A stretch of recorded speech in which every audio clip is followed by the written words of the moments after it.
Hello, hello, Danny Gorola, Pink Barn Stamper, coming to you for day number 4 of our 12 days of Christmas crafting.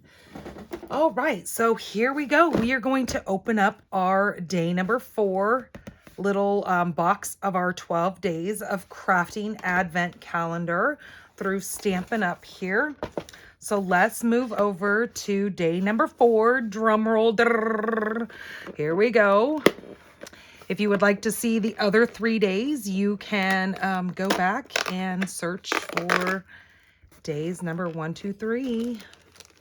Ooh, look how pretty these are. Oh, look, they're like little labels, but they're gold foiled. Ooh, look what we have here. Oh my goodness, there's quite a few of them here too also. So it looks like we've got a big banner. Ooh, look at this really neat scallop banner here. And then we've got some little square scallops. Looks like there's a couple of those. There's just lots of neat little shapes. Look, you could even put this on and go like this.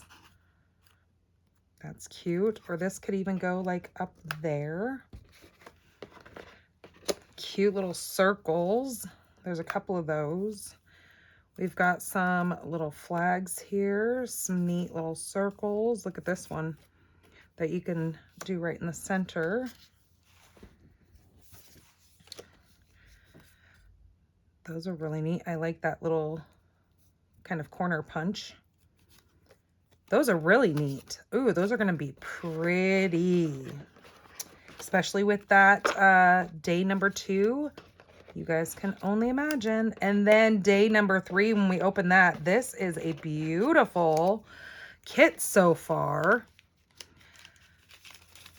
All right, so that was day number 4. So let's make our project for day number 4. So this is available in my online store, shopdannygorola.com.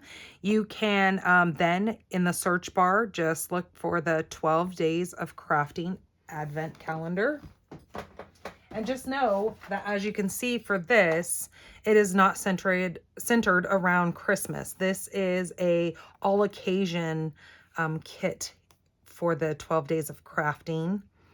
As you can see that they did not put Christmas in that. But my series that we're doing is my 12 days of Christmas crafting. Again, today is day number 4. Let's go ahead and get started. I am going to be pulling out my Simply Scored. We are using a 6x6 piece of designer series paper. I am bringing in this gorgeous paper from the Peaceful Garden paper.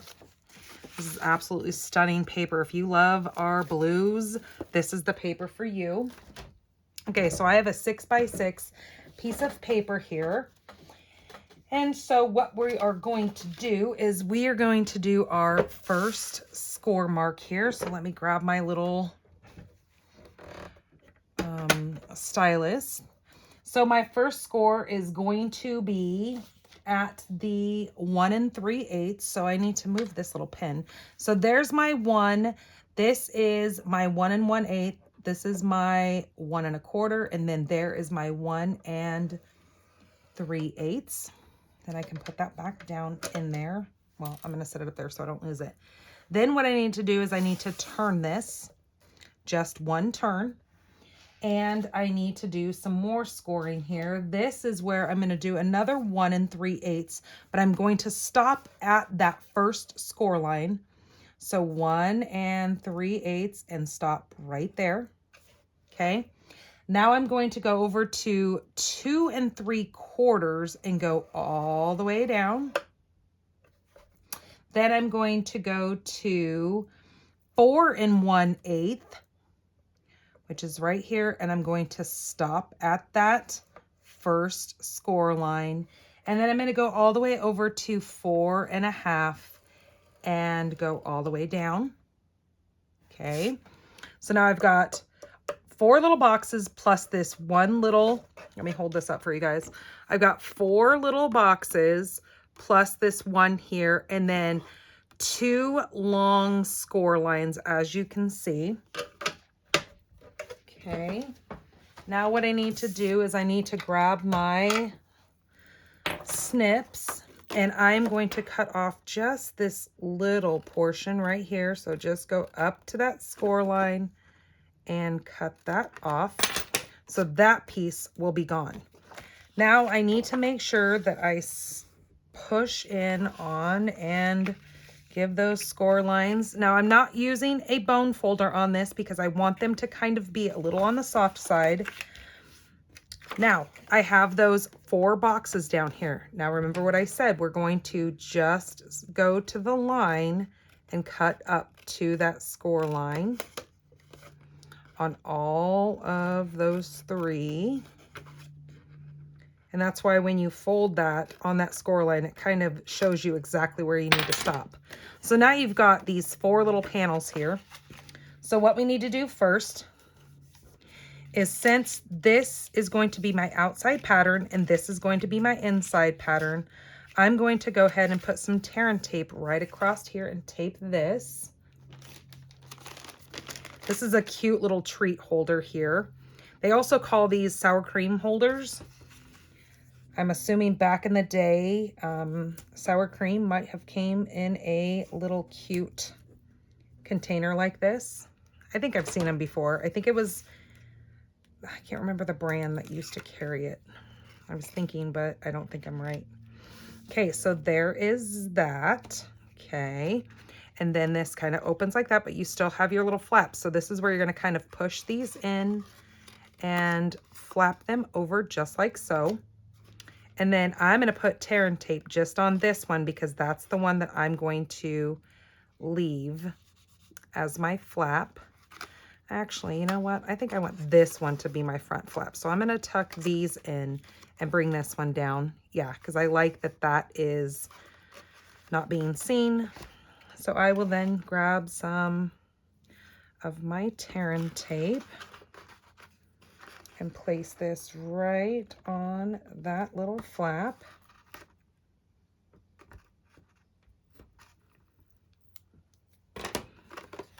Okay. And then I'm going to close that. Actually, I'm going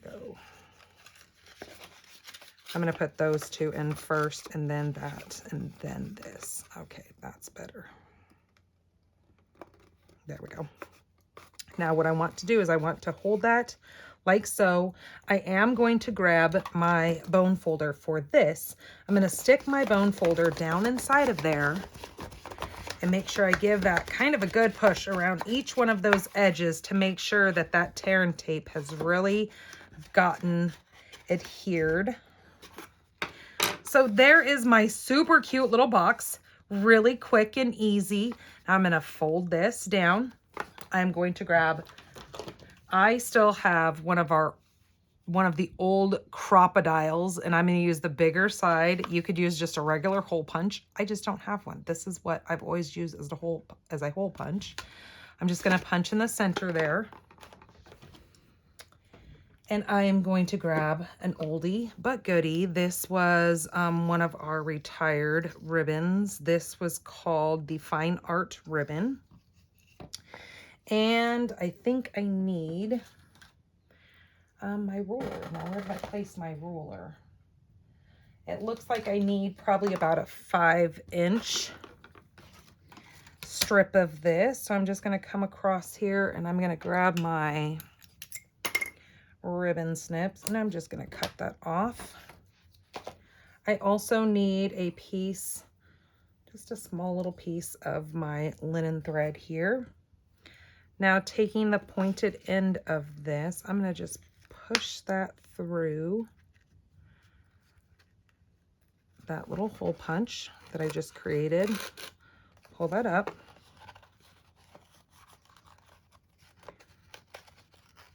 Then I've got that. Now I'm going to cut that down a little bit because it is a little crazy long. But with my linen thread, I'm going to take my linen thread, hold those up, And I'm going to tie a bow. I want my ends somewhat long.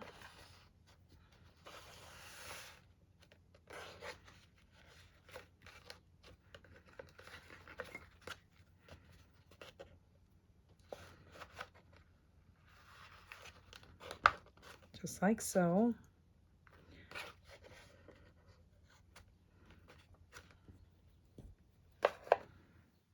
Okay, now I'm going to cut this length of that. So we've got kind of that big bow there. Let's cut these two different ways. Okay, and you can always pull that open and bring that down a little bit more if you like. So this is when we are going to move that out of the way. I need to bring in a white scrap. Actually, I'm going to use this scrap. It's a lot smaller. And I need to grab, now I found with this ribbon here that I kind of liked. I was debating whether or not to use pecan or some crumb cake. And I just had a scrap of the crumb cake. Where did I put it?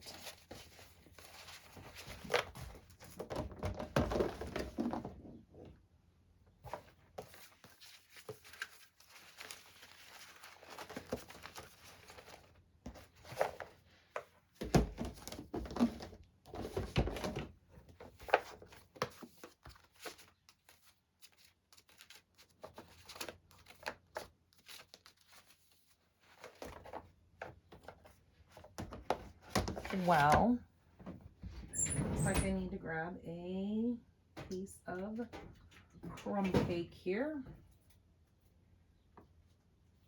because my scrap must have fallen somewhere and I don't know where it's at.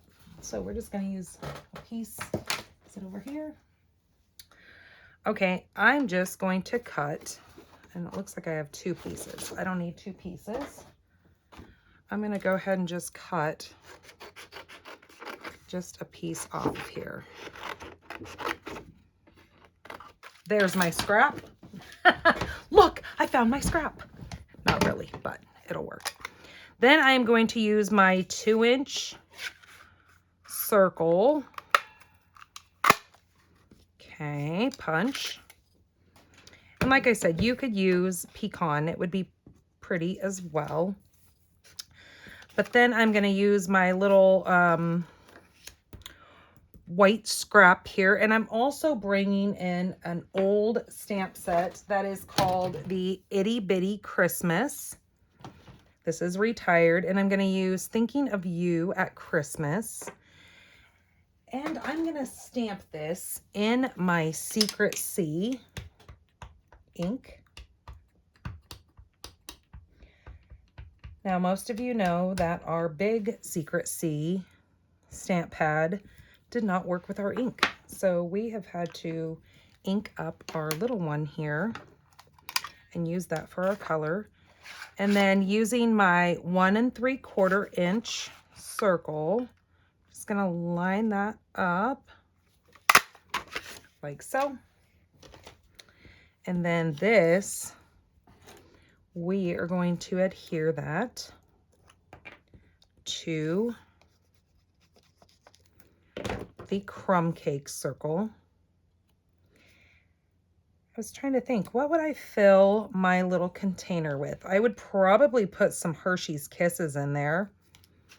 And again, these are great for just shoving some inside of your purse the next time you go and see your doctor, or if you have a, grandparent, aunt, uncle that is inside of a nursing home. These are wonderful gifts to take to the nursing home and hand out to, maybe people who are friends of your loved one that is there. Or you can make up a bunch of these, give them to your loved one who is there, and let them hand them out to their friends, as long as they don't make other people mad if they keep it kind of on the DL. Don't want to make anybody mad. Okay, then we're going to use a couple of dimensionals, and I just line that up with the way that my sentiment is going.